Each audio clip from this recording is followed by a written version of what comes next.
Hello, my name is Michelle Frost and I am here from Mission Mojo to share with you one of my favourite movie making apps on my iPhone.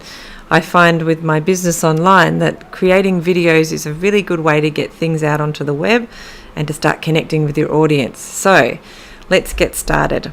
The one that I use is called iMovie, which comes free on your iPhone. So if you don't have an iDevice, I'm sure there are other products that you can use on the other smartphones, but this is what I do, and I find it really quick, and especially when I'm out doing lots of things, traveling and things like that, I can create videos quite quickly on the go, which is what we need as busy business owners. Now, I've opened up the iMovie app, and I'm going to go up and go to Projects. You can see across the top it says Projects, and I'm going to click the big plus sign, or yes, I'm going to add one. Now, we're not going to do trailers today, we're just going to do a movie. So I click on movie, and I'm going to stick with just the very simple theme, which is the one that's automatically selected, and I'm going to hit create up there in the top right hand corner. Now once you're here, what you want to do is actually add your movie. I plan to go back and actually add this movie to this video, this instruction video for you, but initially that's not that easy to do when I'm creating the first movie, because I haven't actually created it yet.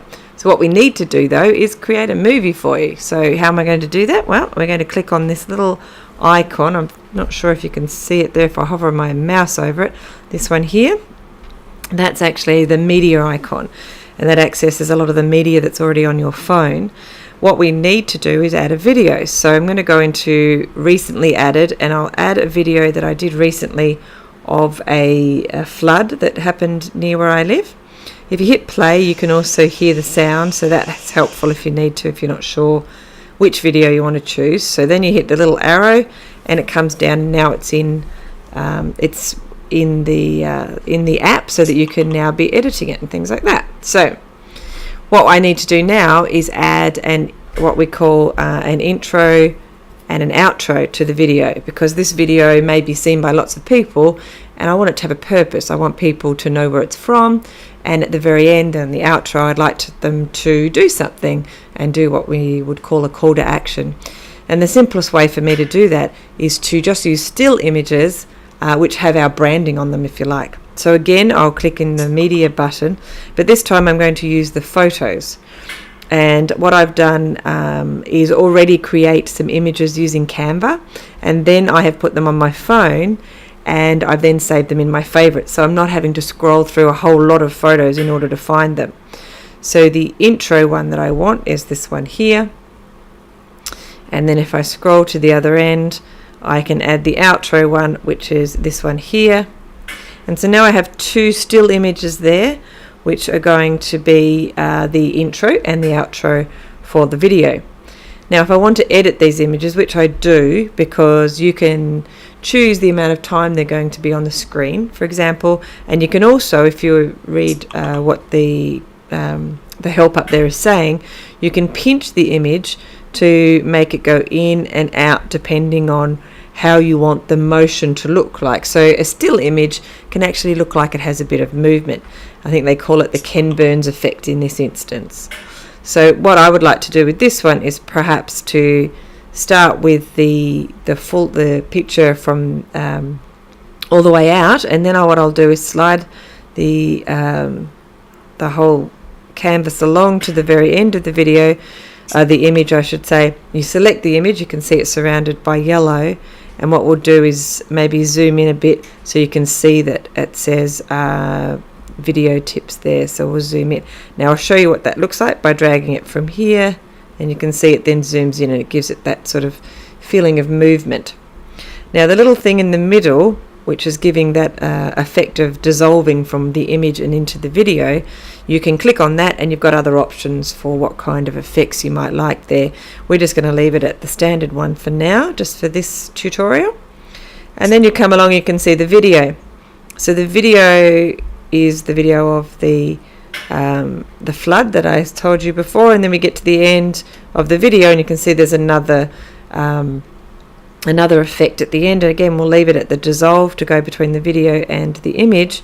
But what I want to do is a similar thing and that I did at the beginning for the outro, and make this have a similar effect. So this time what we might do is start in, and the last thing I want people to see though is the website address for Mission Mojo, which is at the bottom right hand corner. So I'm going to do that, and I'm also going to drag, you can see I'm dragging it. I want it to be about 16 seconds. You can see up the top it says 16 seconds up here.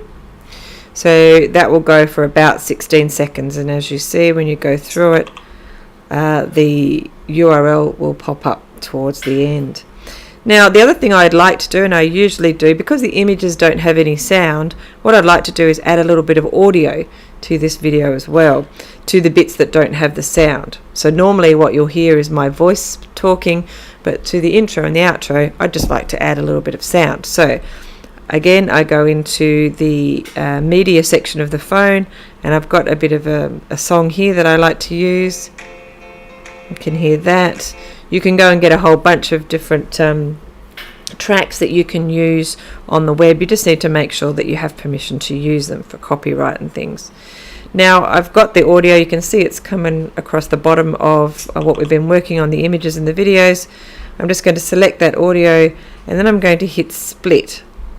Okay, so that's split from where we want the sound to be, which is under the photo, but we don't want the sound under the video, because the video is where you'll hear my voice. Currently it's where you can hear the sound of the water at the flood. So again, I'll select the audio and I'll hit split from the panel down the bottom, and then I'll come back into the middle and select that audio that is underneath the video, or underneath the video that has the sound that we want to keep. So instead of being able to hear the sound from the video and the music that's in the song that we just put in, what we want to do is select that little bit of audio and then hit mute down the bottom. So you can hear I've got sound, and I'm going to click at the very end, and now it's muted. So now that sound won't be heard, and all you'll hear is the video. Now I'll just go back to the start, not all the way to the start because you don't need to hear the whole thing, but just to give you an idea of how it works, and I'll hit play. So you see it dissolved, the sound stopped, it dissolved into the video, and the sound of the video came on, and the background sound dropped away. Now if I go to the end and just hit play again, there you go, you see the same thing happening again, and then this will eventually dissolve out to being able to see the URL at the end of the video. Now I'll stop that there, and I will then endeavour to get the video of me doing this into the middle of this video, and we'll see how that goes. But I hope that's given you some tips. I might see you again shortly. Otherwise, come over to Mission Mojo for many more tips like this that will make your life much easier as you build a freedom business. Thank you very much for watching. Hello, I'm back again. This is just a really quick bit that I want to add to the end of the video. As you can see, I've managed to input the video we created earlier by replacing the flood video that we used as a holder. And now what we're going to do is hit done. I'll hit done in the top left hand corner there. Now where it says using iMovie there, I was able to create that. If I was to click it now, I could change the name, so you can call the movie whatever you like. I'm just calling it using iMovie. We'll go back into it. If I wanted to edit it again, I could click that edit button. If I want to play it as a full screen video, I can just click on the little play button here. But at the moment what we want to do is share it. So I'm going to hit the share button. I can save the video into just the photo roll on my phone if I want to. But what I would like to do for the purposes of this tutorial is save it into YouTube. There are plenty of other places I could save it, but it's YouTube is the one that I'd like to save it into. So you come in here, again it takes the title that I created earlier, the using iMovie title, and then I can add a description, and I would suggest that you do add a description to yours, and then add a tag or two for it to be uploaded into YouTube. And just use the recommended settings here for the size, and be careful, especially if this is a video you want to share with other people and not just have it in a private setting on your YouTube account, that you actually select the public there, or if it's unlisted then that's where you want to send out the link to people, and only those people would get to see it. You can click the location if you like. Now, if you don't actually have, or if you're not already signed into a YouTube account from here, you will be asked to do that, and then you'll end up coming back to this page later on. So once you do that, and then you hit share in the top, I'm not going to do it right now because I want to add this video to it. You just hit share, that share button up here, and it will take maybe 5 or 10 minutes, depending on your internet connection, to share a 5-10 minute video. So that's not too bad. In fact, it could be much quicker than that. And then you'll have it up on YouTube and it's done. So the whole process of creating a movie and then having it uploaded to your YouTube channel and then sent out to all your potential clients and customers, or your current clients and customers, is actually a very simple one. If you have any questions, please don't hesitate to come over to Mission Mojo and ask us some questions. And if there's any other tutorials you'd like, also let us know and we'll see what we can do. Thank you for listening, and I'll talk to you again very soon. Have an amazing day.